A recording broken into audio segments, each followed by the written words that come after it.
Question number जो 11 दिया हुआ है, क्वेश्चन नंबर 11 में दे रखा है कि 1,000 रुपए पर 40% और उसी पर क्रमानुसार 30% या 10% की छूट का अंतर बताए। ऐसे प्रश्नों में 1% टोटल दिया होता है और 2% जो दे रखे होते हैं उनका योगफल उसके बराबर होता है। तो ऐसे में परसेंटेज अंतर हम निकालते हैं। परसेंटेज जो अंतर होता है वो दिए गए दोनों परसेंटेज जो होते हैं उनका गुणा करके और 100 से भाग देकर आता है। इसका मतलब इन दोनों में 3% का अंतर रहेगा साहब। अब 3% 1,000 का निकालें तो सीधे निकाल सकते हैं।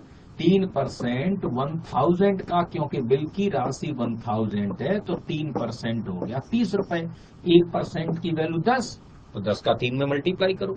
तो जब एक छूट दे रखी हो और उसके साथ, क्योंकि इसमें दे रखा है एक तो 40% है जो फ्लैट डिस्काउंट है और एक 30% तथा 10% दोनों है, तो इसका योगफल और इसका योगफल समान हो तो ऐसी स्थिति में परसेंटेज का अंतर इससे निकालते हैं, x plus Y minus X Y upon 100। तो इस तरह से ये इक्विवेलेंट छूट होती है। तो यहाँ 30 रखेंगे, यहाँ पर 10 रखेंगे, 30 गुणा 10 और बटे हम 100 करेंगे तो हमें पता लग गया कि 40 में से 30 37%। अब 37 और 40 का अंतर 3% आ गया।